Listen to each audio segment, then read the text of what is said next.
Welcome back to another episode of the Success Times Happiness podcast. I'm your host, Richard Thompson. Today, I am joined by my colleague, Alicia Lucas, an exceptional family lawyer and the leader of our new family law department at Thompson Legal. I'm really excited for this one. In this conversation, Alicia shares her story growing up in a blended family, what drew her into law, and how her personal and professional experiences have shaped the way she helps people through some of life's hardest moments. In this episode, you'll learn about communication, healthy conflict, separation, and building stronger relationships. All right, let's get into it. Alicia Lucas, Yes. welcome to the show. Thank you. How are you feeling? Very good. That's good.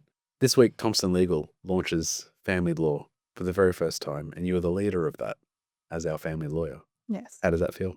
Really, really good. So exciting to be part of something that's going to continue to grow. Let's dive into a bit about you. Talk to me about your family, your upbringing. How are you put together?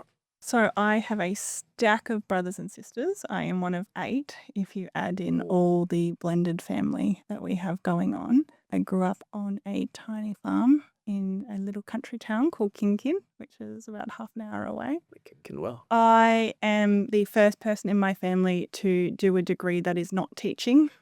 We have a family of teachers and otherwise just blue collar workers. So I was the first one to go and do something outside of that, which is really exciting. What drew you to law? I couldn't be a doctor. I didn't get a high enough OP to become a doctor, so I decided to try law. I could see you being a good doctor, fixing problems in any event. Bedside manner, I don't think I would have had that very No, I think you're perfect by all accounts of all doctors. I didn't get a high enough OP to become a doctor and wasn't drawn to it enough to go do all the other courses to build up to it. So I started doing law. I had got a job as an admin assistant in a law firm as well, fresh out of school. So that helped me get some real world experience. When did the calling to family law specifically come to be? I did not like family law when I first started doing it, but I was very young. So I've been working in law since I was 17 and studying part-time. So when I got my first exposure to it, I was very young and it is not something that drew me. It was probably about 2015, I think, that I would have really delved into it and started practicing it exclusively, a bit more maturity. And I'd come fresh out of doing some criminal law, which was not something that I enjoyed as much as I thought I would. Did your experience with the blended family life growing up have anything that help or hinder? It has probably given me a lot more empathy for people going through it. I like to say I'm a poster child for why people should separate, because my parents stayed together long past when they should have, and they did it thinking it was best for us kids, which in turn caused its whole other level of issues. And then talk to me about John, your husband, and Yes. your kids. How is that all? When did you first meet John? We met through friends. It would have been about 2015 as well, actually. So it'll be 11 years we were together this year. Very much a whirlwind relationship. We were friends for a couple of months and then started seeing each other and pretty well living together 2 months later. And the 3 kids. Yes. So our first daughter was very much a surprise. We had said that we were not having children and now we have 3 of them. We found out we were having her when I was nearly halfway through the pregnancy, which threw a bit of a spanner in the works because I hadn't finished my law degree and I was really hoping to get all of that done before we had moved into that next chapter of life. But it's found us much sooner than we thought it would. After our first daughter, we decided to continue expanding our family. So then we've got Lewis, who is 3, and Camilla, who's 18 months old now. And your eldest. Yeah, Michaela, she's 8. And not striving for 8 children in the house. No, I think 3 is plenty. Correct answer. In nearly a decade in this family law space, what has surprised you most about, I guess, people and relationships generally? How easy they are to mend, I suppose. I feel as though if you get in there early enough and you have 2 people that are committed to making something work, putting aside the outliers of, domestic violence and those types of relationships, there's so many where it just comes down to communication, poor communication, and the entire thing falls apart. Whereas if they had those skills earlier on, I feel as though they wouldn't end up seeing me. In commercial law, Mm. it isn't particularly emotionally driven, but the subject topic that you are dealing with on a day-to-day basis is family, is love, is relationships. There's so many underlying emotional components to it. Children, Yes. domestic violence, all Yes. these things, right?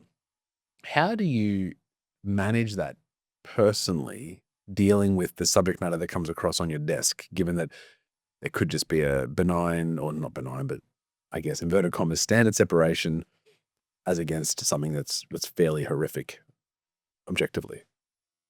It's a skill you develop, I suppose. You have to separate yourself from it. I had this wonderful career coach very, very early on, and she put, because I struggled with it a lot. I struggled with taking on board the feelings, the emotions, wanting to help, wanting to fix it all, very much wanting to make it all okay. And when I linked in with Lara, she told me if I was to go and see a brain surgeon, for example, would I want the brain surgeon to feel sorry for me?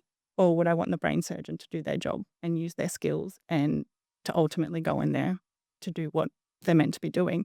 And that difference in perspective made me go, well, I can still feel sorry for people, but that doesn't really help them at this point in time. I need to use the skills, use my knowledge, point them down the right path, separate that emotion from my side of it Yeah. to help them process theirs. I suspect, given that you're an exceptional litigator and fighter for the client's best interests, but I guess you need to also manage their emotional state, and even though you're not taking it home with you emotionally, you've got to have this sort of delicate balance of ensuring they feel heard Yes. and there's compassion there, but also that, yes, I've got a job to do and I'm going to fight like crazy Yeah, for and you. that's all about building the rapport with them. So you just have to make sure you're all on the same page. It's giving them clear advice. It's making sure they understand why we're doing what we're doing, not just this is what you have to do. Do as I've said. I want them to understand this is the process we follow. This is why we have to follow that process. Sometimes the process sucks. It's unfair, but that's what we've got to deal with. So, empathizing to that degree, but we've got to move past it. So process that feeling and let's focus on the outcome. What's the ultimate goal you want to achieve and how do we help you get there? Yeah, I love that. Let's pivot to, I want to go into what you've learned in relationships, because, we're in such different fields of law. What is it? Is it communication that breaks down a relationship? What's the primary? Communication, I'd say communication and values, just a misalignment of values. And ultimately, in my view, that links back to communication. If sure. you don't have those discussions early on, like if you haven't unpacked what are your parenting values, what are our career goals? What are we hoping to achieve in life? What are we building towards? Then you just sort of sit in this flux.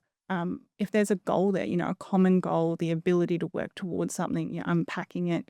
You both, not parent exactly the same, but if you've got, one parent that says we're going to physically discipline our children and another that's very against it, that's ultimately going to cause issues. So it's just having those conversations, the hard conversations that no one really seems to have a lot of anymore, or forego some of their values to try and build something with someone that it perhaps was never going to work at the start. Yeah, and I think, as we all grow, our values, to a certain appropriate level of degree, change as you get older, and some things are more important than others. You're not doing a 180, but you're certainly not, what holds true in value sense when I was 20 is not the same as when I was 40. And if you're not communicating that with your other half along the way, then as soon as you put your head up for air and look around, You just go, you're not in the same, not in that exactly same right. place, right? You're completely misaligned and also I suspect you haven't had the opportunity to have those hard conversations. So when it becomes like an almost irreparable conversation to have, Yes. you don't have a blueprint. You don't have a way of how do we deal with this? Instead of it being a small conversation about you left something on the floor and it really annoyed me, Or it you- becomes the way you yelled at the kids. that's exactly what's happening right. there. It's not dealt with in that moment. So it becomes this mountain of issues that all fall out at the same time. And it's so difficult to unpack. You know, if you're trying to unpack 10 different things at once, you're probably not going to get a good outcome at that stage. Whereas if you're doing it in small doses as the problems come up, then it never really becomes a big problem. Yeah. Is there a commonality between matters that are extremely complex, let's say on a property settlement matter, with emotions tied up, and what their past relationship, what that relationship has looked like over time?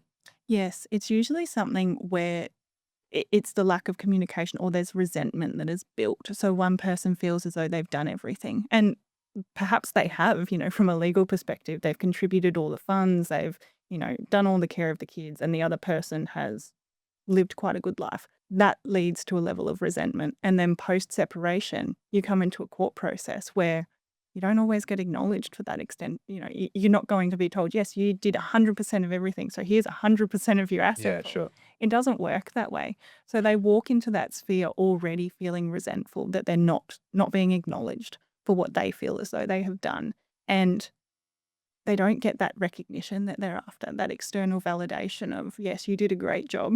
Yeah. You held your family together. You worked really, really long hours. Judges aren't giving that sort of feedback. No, they're not going to sit there and, you know, give them a little award or pat them on the head for it.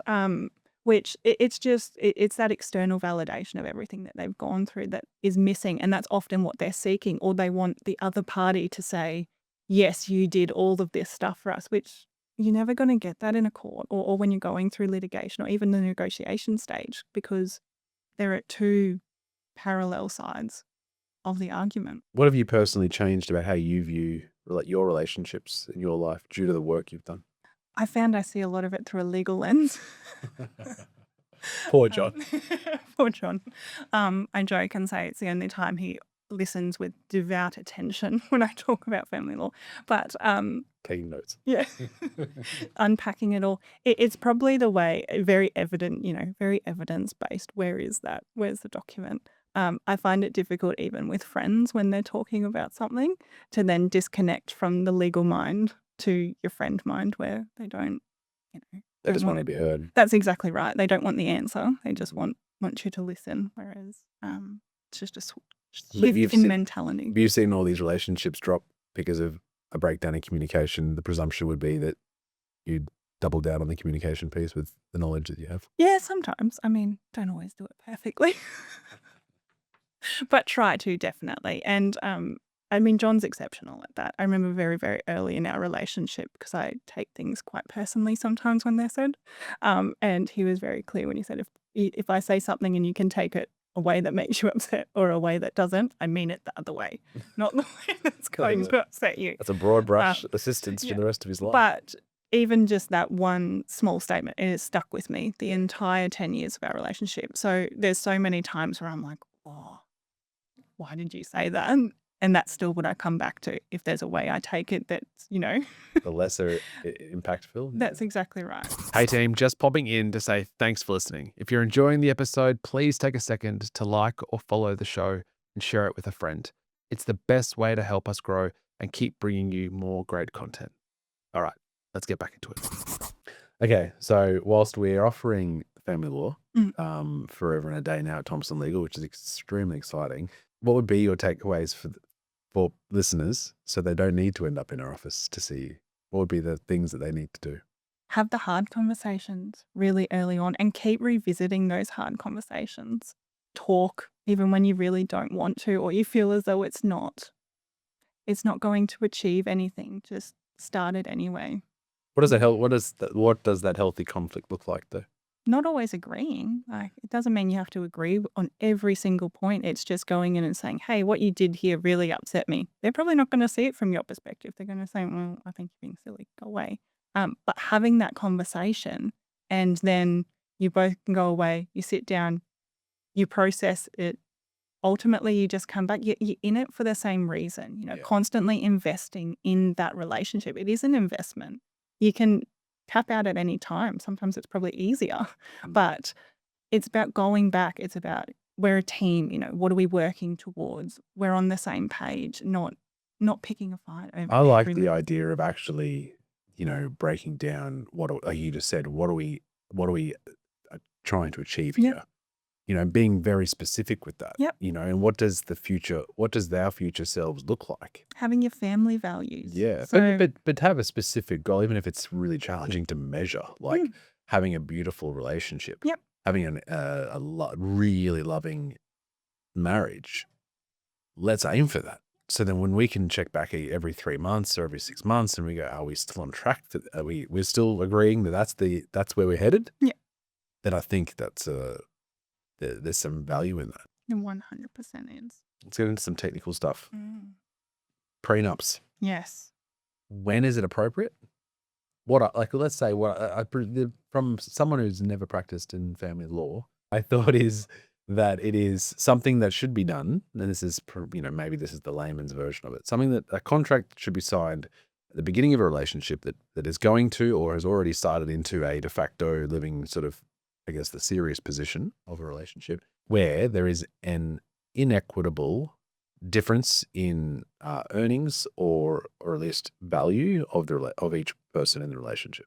So it can be entered into at any time. That's commonly where you would most see it. So where one party has a significant amount of assets, for example, and the other party perhaps does not have much. They can be entered into at any time before the relationship starts, prior to marriage. Essentially, they come into play when you're worried about what might happen at the end. It's like an insurance policy, I suppose. You never really want to use it, but you have it there for when the wheels fall off, what are we falling back to? And is it challenging? It must be a challenging conversation to have because yes, you're contemplating the end of a relationship before it commences or before a significant next step. yes. Which they're usually most common in second marriages, I have to say, where the parties have been through court before and then... Is that more that as against there just being not that much difference at the beginning of a first marriage in terms of the difference in asset pool? No, not usually much difference. It's more the mindset difference, I think. So when you've had someone that's been through court before, they've dealt with lawyers, they've seen how expensive it can get if it's litigated, they see the value in having that contract before moving into the next stages of their relationship with whoever it may be. Whereas sometimes if you haven't experienced that beforehand, you're less likely to jump at it and say, I want to have this prenuptial agreement in place. It's more wanting to believe that everything will work out. The position is that it would mark different, I guess, timestamps or different events through that procedure of your journey of your relationship. And is it the idea that at that point in time, if those events did occur, they would mimic close enough to what a court would decide at that period of time? To a degree, yes. And so the idea is that it just avoids the shit fight legal expenses and all That's the exactly right. Yeah. And it's an agreement that's built at a time when everyone's getting along. Sure. So you're more likely, I suppose, to be more generous at that point. If you're the one, for example, that's bringing in majority of the income, you may be more generous in what you consider your spouse needs.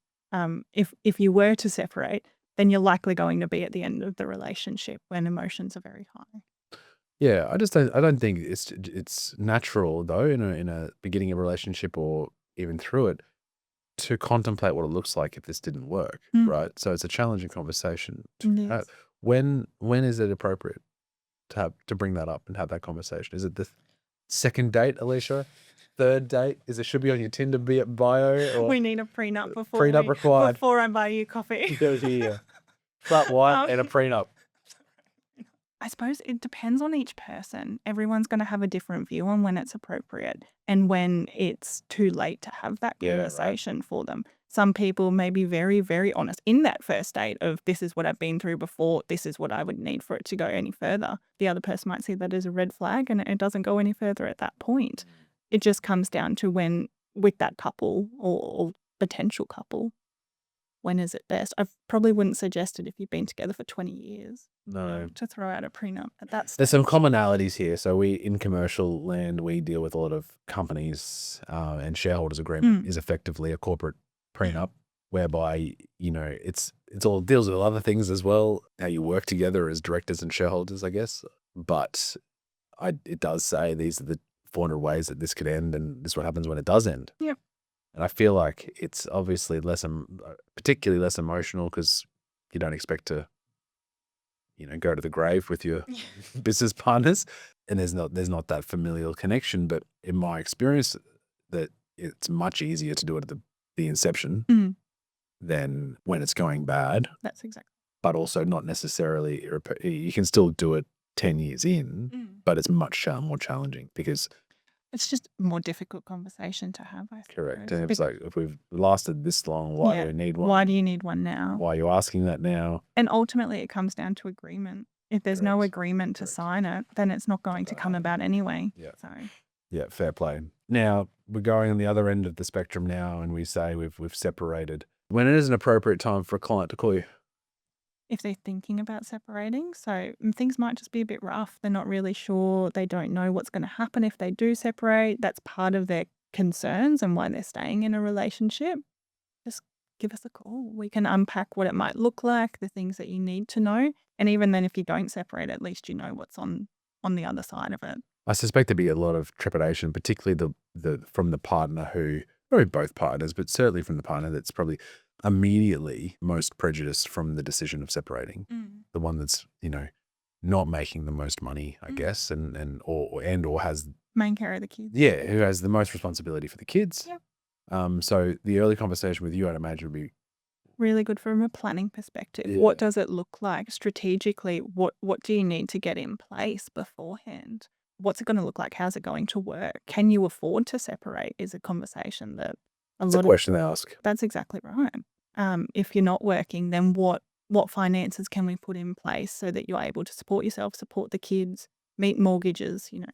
How is it going to look for you if you do make that decision? How do to end it? how do the banks usually play with the mortgage in a separation environment? So it say we've got one person at home that's not working, and one that is. That person may have to move out, get their own accommodation. Very difficult for them to maintain a mortgage and also maintain rent. You can ask the bank or say that you're going through financial hardship and pause repayments for a period, but that's not a long-term answer. Interest still accrues on it. So What are the biggest mistakes people make in that early stage of separation? using kids as messengers.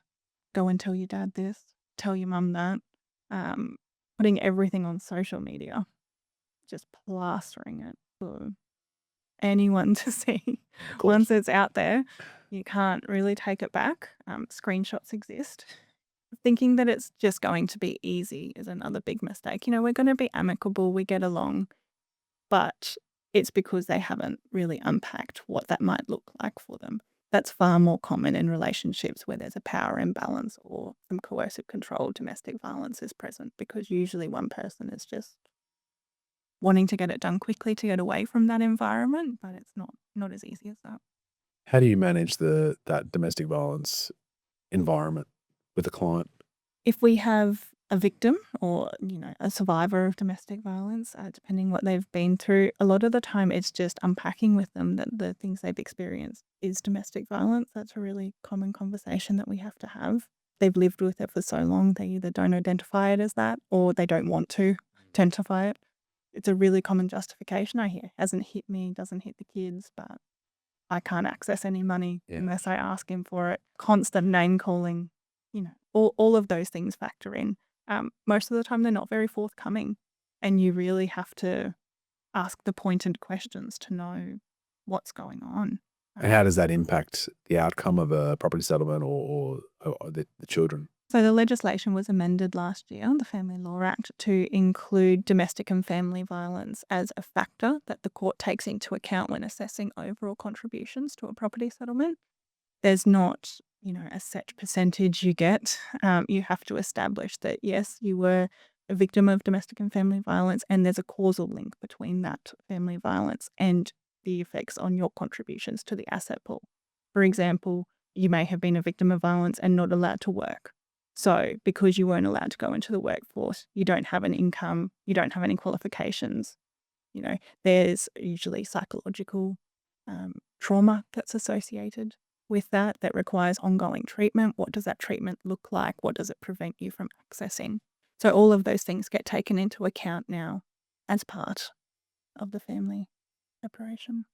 In terms of children, it's a risk factor that the court considers. If you're one person that is a perpetrator of violence, that's a risk to the kids. They shouldn't be growing up in an environment where that's what they're living with on a day-to-day basis. So what does a court have to do to change that? Is it education? Does that person need to go and do some courses to help them identify their behaviours and change it? Or is there other parameters that need to be put in place? Is it supervised time only? What are we looking at? And a lot of that comes down to what is the domestic violence. So then you separate, they separate, the client comes to you. Talk to me about the actual process then. Let's say I'm asking you what the process is from when they first call you to, the whole process. Because obviously there's property. Yep. There's a property settlement to be had about how we divvy up our assets that we've been able to accrue together. Yep. Or have as a collective. There's the children and what the arrangements are with that and the costs associated with that. And there's also obviously divorce, which is obviously what people talk about, the three things that need to happen. So walk me through what that looks like. Yeah. So we for a add in client. spousal maintenance is another question that gets asked. That's outside of the property. That's outside of it. Works together, usually discussed at the same time, but separate process again. And then child support's another big one that gets factored in. That's also outside of the Outside of the children's arrangements and outside of property settlement. So they're all different spheres that we're working with. Give me the 101. Okay. So property settlement, same process the court will use, doesn't matter who you are. So they firstly see whether a property settlement has to happen. Commonly does, but if you've got a very short relationship or one person's brought in all the assets, there can be occasions where the court says, no, you can each keep what you've got basically, and that's the end of it. Generally, that first box is ticked though. The court then puts everything into an asset pool. So all of the assets, liabilities, doesn't matter who owns what, it all goes into this table essentially, where you work out what is the assets that we have to divide. That asset pool continues up until settlement. It doesn't stop at separation. It's not something that you call the date on separation and everything gets valued then and that's what we've got to divide. It goes all the way up until things are actually resolved, either by agreement or a court order. And that could be a couple of years. It can be. And you've then gone on with your life to progress your business or anything else. And that's assessed at the court date or the agreement date. Yeah, as close to as it can be. So if you have built an incredible business, then the court, post-separation, the court might take that into account in the sense you've added to the asset pool. Sure. But that jumps into the next step, which is assessing contributions. So we look at who owned what at the start, how were things acquired during the relationship, who worked, were there inheritances, cash gifts, redundancy payments, where did the assets come from essentially and how were they acquired. Various adjustments then get made to each party depending on what those contributions are. The next step is your future needs or assessing the circumstances of the case. So it looks at lots of different things under the Act, but your big ticket ones are usually care of kids, earning disparity, health issues for a parent or either child, and this is where domestic and family violence also comes into play under there as well. And lastly is the justice and equity. So what is a just and equitable division based upon all of those factors? And that's where you receive percentages. So, 60-40, 50-50. It's usually a range where you get given your worst day in court and your best day in court. And that range can change throughout a matter depending on what the evidence is that comes forward. So it's necessarily not a strict 50-50 or any sort of, it's just a and it's not myriad going of to be circumstances. 52.68% is exactly what you're entitled to. It's just obviously we want to get the higher end of that for your client, but as long as you're somewhere within that range, it's usually a pretty good outcome. And then if in that process the parties agree without needing a judge to decide through mediation or before or after that, you enter into an agreement that deals with that and then the court would need to approve. So there's two methods. One requires court approval, one doesn't. So application for consent orders and consent orders can be filed with the court. That has the same effect as if you've gone to a trial. So a judge has considered everything and then put the stamp on it at the end. That's usually the method that we go with. Takes a little bit longer, but court order is binding. Your other option is a binding financial agreement.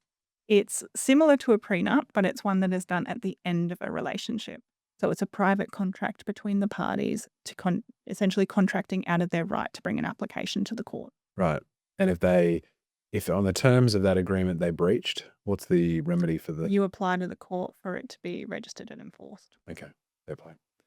And then if we can't agree, it eventually there's the normal procedural of disclosure and evidence and preparing for court, and you turn up and plead, you have your case to the judge. Yeah, not quite that quickly. Yeah, appreciate that. So yeah, there's lots of court steps in court before you will get before a judge, and a lot of it is judicial registrar based, or you'll see a senior judicial registrar for interim hearings if you have any of those.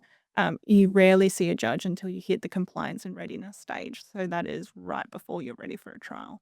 That's property. Yes. Children.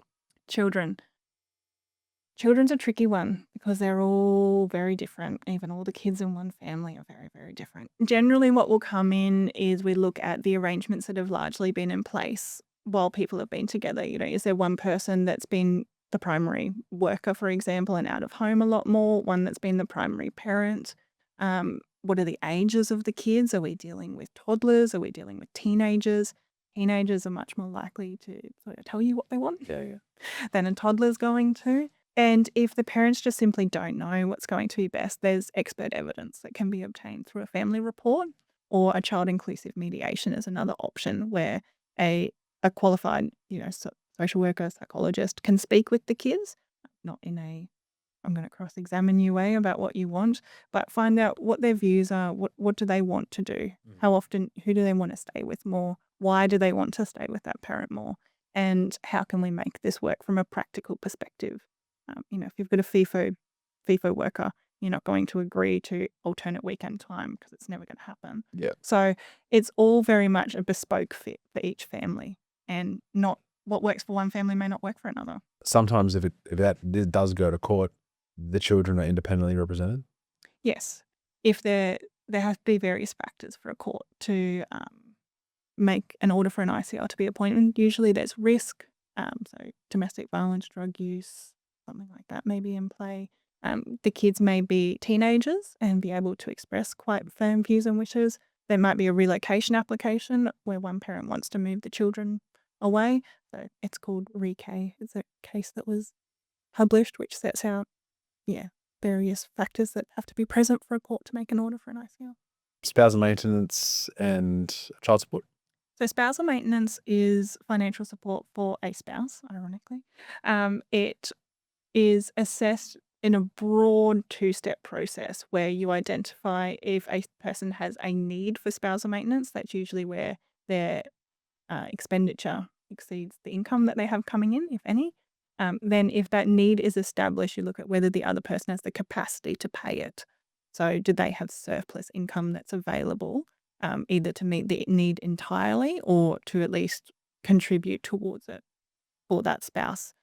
Doesn't refer to expenses for the children, it's for the spouse only. So that may be, rent to a degree, not the entirety of the rent, but, food, clothing, those sorts of things. Is the onus on if a spouse who's applying for that spousal maintenance, where does the court's view on, well, you've got to go and, if you had not had a job in this relationship and now this is separated? So it's a short-term fix. It's not like alimony in America where the order gets made and that gets paid forever. Yep. It's a short-term fix to allow a person to either requalify or, to receive their final property settlement, because that may build in a significant lump sum so they do not have to work. So what's the length of time usually? Generally up to 2 years, I would say. Like if it was a final interim proceedings, generally while something's on foot, unless it's otherwise agreed. Otherwise, if it's as part of a final order, I'd probably say up to about 2 years. Unless that, it might be a 4-year course and they're going to see it all the way through to the end. So they might agree to that 4-year period. Child support? Yes. So you have this agreement about the kids that they're going to get equal share or every other Tuesday or whatever the deal is. Child support. So child support runs off a formula that's put in place by Services Australia. If you go down that process, it is calculated off the number of nights that children spend in the care with either parent. So daytime hours do not count. It's the number of nights that they are with you. And then they work out, self-support things and ultimately come up with a figure that they say represents what is needed to financially support a child. That's the extent of that parent's financial responsibility to the children. They don't have to pay anything more than what it is. If you run the figures, though, it's not significant and it's rarely enough to actually financially support children. And it's based on the discrepancy between both parents' incomes. That's right. The other option you have is a private agreement again. So that's very common for families where they may be doing an equal care arrangement. So they say, we're not going to bother with, weekly payments to each other, but big expenses like school, medical, those sorts of things, we'll just divide them equally. And this is how we're going to divide them. You can do a limited agreement, which is in place for a couple of years, or a binding one, which is in place till the kids turn 18. Or there's another terminating event, they call it, which sounds a bit morbid. Yeah, and that can also include periodic child support if you wanted to. So your weekly, fortnightly payments to one parent plus, school fees or whatever it may be. It must be hard if kids are young, which I suspect, I mean, they're probably going to be all ages, to be honest, though, but it's hard to foreshadow what Very life difficult. looks like. If you've got a bunch of kids under 10, Mm. to go, what does life look like for them and for me financially and I guess emotionally when they're teenagers in 10 years' time, Yep. when they're all going to high school Yep. and all the things. It's really hard to. So they'd probably be, well, no doubt, leaning on you to look around the corner and to make sure, have you considered this, this, and this? That's Because exactly right. it's going to look different to what it is now. To try and future plan it. And you build in. So if you're putting in a periodic child support where they're going to pay, say it's $1,000 a month for the kids, and then whatever it is to school fees and whatnot on top, you have to make sure your client can actually afford that. If they lose their job, what's the fallback if they're no longer employed? And you have to build in a clause for that in the agreement. So it's very much about unpacking and putting in those. But fors and what ifs. Yeah, that's exactly right. And then divorce, generally? Divorce can be applied for. It's a very simple process, if I'm honest. It applied for, you have to be separated for 12 months. Then you can apply for a divorce. It's just an online application that you fill in. The filing fee's about $1,100 now, I think. Goes up every year. It just legally ends your marriage. It doesn't affect care arrangements for kids or anything like that. The only thing it kicks into play is a time limit for your property settlement. So once your divorce order has gone through, you have 12 months from the date of that order to bring an application to the court for property or spousal maintenance. And failing that. You can't do it unless the court grants you leave. But the kids, there's no limitation. For the kids. The exception to that is if you've been to court and an order's been made for the kids, you can't just come back, 12 months later and say, I don't like these orders anymore. I want new ones, please. Okay. I'm getting the gist of it. I'm ready to go, I think. You're ready to go. Yeah. You've already got a team of you and two others as we start here at Thompson Legal, which is exciting. Mm. What have you seen in your clients post all of this, the wrap up of the separation and management of that? What's been their trade, or what have you seen them, have they become stronger through the process? Yes, inevitably, nearly every single person that comes across my desk, but that I see their change in their personality from the start to the end, it's really rewarding actually to see them, just process what they have been through and come out the other side much stronger, much more confident in themselves and their decisions and where to from here. Because I imagine it's a change of identity as well. Yes. And there's be a stigma in place about, I've had to now separate or divorce, and that's certainly a change in how they're perceived and how they perceive themselves. Mm-hmm. But it's a change in what they're used to as well. Let's just go with your stereotypical roles and say that the mum has been the primary carer for the kids, then she's adjusting to the role of the kids not being there all the time. Dad's adjusting to, I don't have someone as a fallback anymore. I have to step in and do all of this on my own. From a financial perspective, maybe she wasn't working before and now she's got to go and balance working and caring for the kids, whereas that wasn't a stress that was on her plate. So it's seeing them change as people and embracing that new version of themselves that comes out the other end. The show's called Success Times Happiness. What does a successful relationship look like? And is that happiness? What's a success? Isn't that dependent on each person? What a For successful you then, for relationship you, looks what's like? what's a successful relationship? Ours is just a home full of laughter, like just laughter and love, really. Not yelling and yeah, not having your kids exposed to that side of life. For us, it's all just modeling the type of relationship we'd want our children to find at the end of the day. Love that. All right, quick fire. You've done well. First podcast. We're very, very happy to have you here and very, very, very privileged to have this episode. Generally speaking, for you, Alicia Lucas, what does success mean to you? Constantly being a better version of who I was yesterday, constantly improving on myself. Because if you'd asked me what success meant 10 years ago, I've already achieved it all, which I could have tapped out then and said, I'm done. I've achieved everything I ever set out to do. Yeah. But that's when you get to set new goals. So setting that goal, it's achieving it and then finding something else to look forward to. I love it. What does happiness mean to you? Family, just family, having them all there. Love it. The chaos. What does a morning routine look like normally? Oh, horrific. Our kids are very early risers, so we're usually up at about 4, and then they slowly peel out, and then it's the breakfast. It's asking 6 million times to get dressed for school, and is your bag packed, and making lunches, and frantically trying to get out. Lunches in the night before or the morning of? Morning of. Oh, how Don't do you it the lunch do that? before. That was a game changer for Michelle and I. Can't do it the night before. I don't like sandwiches made. That's not, you're not eating them? Yeah, it doesn't matter. I couldn't do it, so I can't make them do it. Oh, no. We're They want very fresh fortunate- sandwiches. Go make it We're very yourself. fortunate that 2 are still at daycare, True. and daycare packs all their food. So we only have our eldest who Yeah. we have to do her lunch for. And she's hit the age now where she actually likes doing it herself. So it's When? more supervising Okay. what she packs and making sure it's not, an apple. Or I've done my lunch. just chocolate. Well, we Oh, no, yeah, don't have chocolate. we don't have chocolate. Yeah, that's right. What's one piece of advice you'd give? One piece of life advice you'd want to give to the world? Learn how to do the hard stuff, like have the hard conversations. Do the things that seem tricky. It doesn't have to be easy for it to be worthwhile.